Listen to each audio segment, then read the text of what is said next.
घोड़े के ऊपर सवार होकर जा रहे हो, बड़ा सीना तान कर, सर उठाकर, और ये भी नहीं देख रहे सामने कौन आ रहा है, कुचलते जा रहे हो।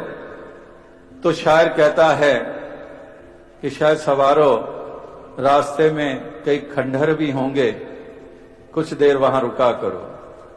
उसके कहने का भाव यह है कि वो खंडहर की तरफ देखकर इतनी केवल सोच, केवल इतना ख्याल ले आओ कि ये भी कभी महल हुआ करते थे, यहां भी कहीं राजा महाराजा हुआ करते थे, लेकिन आज खाक बन गए हैं और ये आलीशान महल खंडहर बन गए हैं। तो शायद सवारों, उन खंडरों की तरफ भी अवश्य ध्यान दिया करो, यूं ही गरूर ना रहा करो। ये एक मगरूर सर बुलंद कि इस तरह से ये कोई बुलंदी नहीं है कि एक मगरूर सर उठाए फिरे और सोचे कि ये बुलंदी है।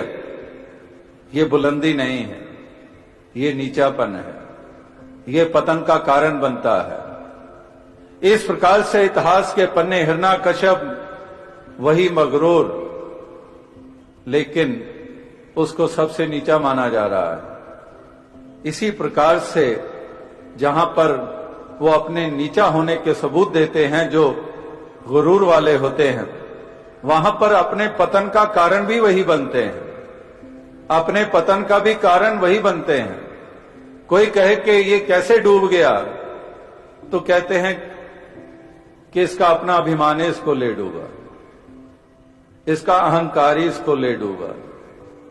चाहे वो फिर दुर्योधन हो या रावण हो या हिरण्यकश्यप हो, कोई भी हो, इसका गरूर ही इसको ले डूबा। वो भी मिसाल अनेकों अनेकों दफा दी गई है कि किस तरह से एक हिरन, वो भी अपने सींगों का बड़ा मान किया करता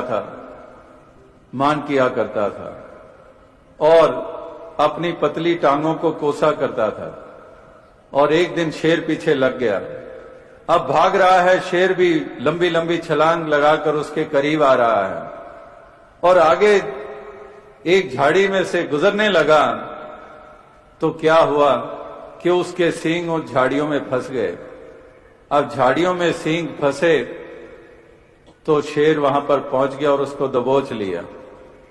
अब ये एक उदाहरण, ये एक छोटी सी एक किस्सा सुनाने का मकसद क्या, मंतव्य क्या, वो वही कि सींगों का मान करता था और पतली टांगों को कोसता था, और जितनी देर उसका बचाव हुआ था वो पतली टांगों के कारण ही हुआ था, लेकिन सींगों का मान जिसका कर रहा था वही उसके लिए अंत का कारण बन गए।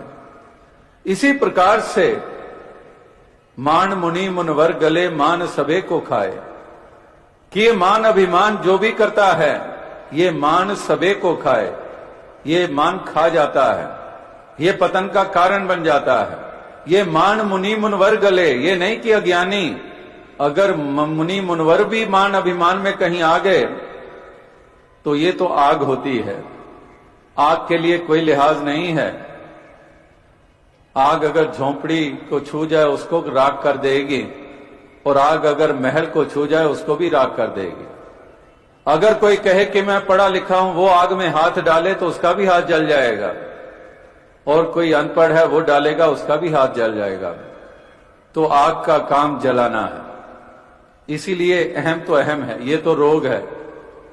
ये तो जैसे शरीर को भी रोग लगते हैं, किसी को भी रोग लग जाए तो वो शरीर तो हो जाता है बीमार। रोग तो रोग है, उस रोग के लिए कि लिहाज नहीं है कि ये पढ़ा लिखा है कि अनपढ़ है, ये कौन सी जाति वाला है, ये औरत है कि मर्द है, ये राजा है कि प्रजा का अंग है, ये ऑफिसर है या पियोन है या क्लर्क है। वो रोग किसी भी जिस्म के लिए, उसके लिए कोई भेद नहीं है। इसी प्रकार से ये भी रोग हैं। एक अहम भी बहुत बड़ा रोग है, ये भी एक ऐसी आग है जिसको भी छू जाए जो उसका ही नुकसान कर डालती है। इसी तरह से ये मान मुनि मुनवर गले, मान सबे को खाए, ये अभिमान, ये मैं ही ले डूबती है। मारा गया वही जिसने कहा कि मैं बड़ा। कि जो इस तरह से मैं करता है वही अपने पतन का कारण बन जाता है। वो अफलातून की भी मिसाल आपने अनेकों दफा सुनी है कि किस तरह से वो इस तरह से उसको एक हमेशा ही एक ऐसा उसमें जो हुनर था, वो हुनर तो था उसमें, और एक दिन उसको सोते हुए ये कहीं पर शक्लें दिखाई दी और वो शक्लों के द्वारा उस जुबान से ये आवाज दी जा रही थी कि अफलातून अब तू कुछ देर का ही मेहमान है, कुछ दिनों की तेरी जीवन लीला बाकी रह गई, बस फिर तेरा अंत है। हड़बड़ाकर घबराकर पसीने पसीने उठा और उठा तो बड़ा सोच में कि अब क्या, बस बहुत इस जिस्म के द्वारा इस जीवन में बहुत मैं इस तरह से आनंद ले रहा, तो अब ये जीवन खत्म हो जाएगा, ये समाप्त हो जाएगा। और इस प्रकार से बड़ा घबराया कि कोई ना कोई तो ऐसा साधन होगा कि मैं इतनी जल्द ना जाऊं यहां से और ज्यादा मैं रहूं इस संसार में। तो इस तरह से सोचते सोचते एकदम से उसके मन में एक ख्याल आया कि मैं बहुत कलाकार हूं, मेरे में बहुत हुनर है, तो मैं इस प्रकार से अपनी ही शक्लो सूरत वाली, क्योंकि मैं जब भी किसी की भी मूर्ति बनाता हूं तो जो भी देखता है वो वही कहता है कि ऐसे लगता है कि ये जिसकी मूर्ति है वो खुद खड़ा हुआ है। एक एक जो भी चेहरे के ऊपर कोई एक भी लकीर झुरी के रूप में है वो भी हूबहू वैसी, बिल्कुल आंखें वैसी, बिल्कुल हूबहू। तो इस तरह से मेरे में हुनर है, मैं बाकियों की बनाता हूं तो मैं अपनी भी बना सकता हूं।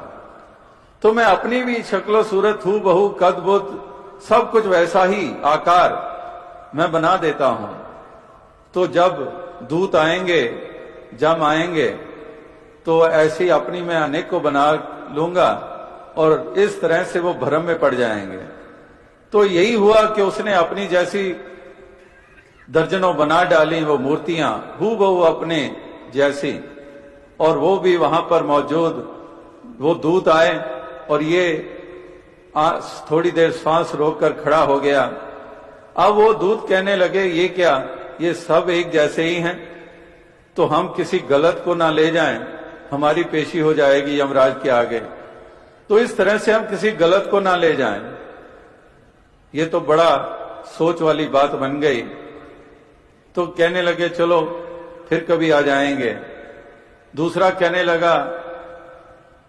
लगा ये तो कमाल है, ये तो कमाल का कलाकार है ये अफलातून, ये तो कमाल का है, लेकिन इसमें एक कमी है। जब ये शब्द सुना वो अफलातून उन मूर्तियों में ही आप भी खड़ा था सांस रोक के, कहने लगा कौन आया है मेरी कमी निकालने वाला। बरसों से मैं परफेक्ट एक ऐसी मूर्तियां बनाता आ रहा हूं, आज तक किसी ने नहीं कहा। कौन आया है जो कह रहा है कि कमी है अफलातून में। तो दूत कहने लगे आजा, तुझे ही ढूंढ रहे थे। तो कहने का भाव क्या है कि इस प्रकार से ये उदाहरण और कहानियां और किस्से सुनाने का मतलब ही यही होता है कि ये बात जहन में हमारे बैठ जाए कि कब किसी का पार उतारा हुआ है या ऊंचाइयों को छुआ है अभिमान के कारण। नहीं, ऊंचे पानी ना टिके नीचे ही ठहराए, नीचा हो सो भर पिए ऊंचा प्यासा जाए। कि इस प्रकार से एक अभिमान और अहंकार वाले तो प्यासे ही रह जाते हैं, और नीचे यानी कि विनम्र भाव वाले वो तो भर पी लेते हैं। एक म्यान में दो खड़ग देखा सुना ना कान, पीना चाहे प्रेम रस और करना चाहे मान। तो मान अभिमान भी छोड़ना नहीं चाहते और इस प्रकार से एक रस भी लेना चाहते हैं, आनंद भी लेना चाहते हैं, ऊंचाइयों को भी छूना चाहते हैं। नहीं, ये संभव नहीं है। इसलिए महापुरुष संत जन एक विनम्रता की तरफ प्रेरित करते हैं कि हमने विनम्र रहना है, हमने दास भावना से युक्त होकर रहना है, किसी चीज का मान नहीं करना है, ना दौलत का, ना विद्वता का, ना इल्मों का, किसी चीज का भी नहीं। एक विनम्र भाव से जीना है, दास भावना से जीना है, प्रेम भाव से जीना है, प्यार से जीना है। 3 दिनों से ये प्यार का ही तो जिक्र हो रहा है, प्रेम का ही तो जिक्र हो रहा है। प्रेम से प्रकट हुई मैं जाना, प्रेम का ही जिक्र हो रहा है।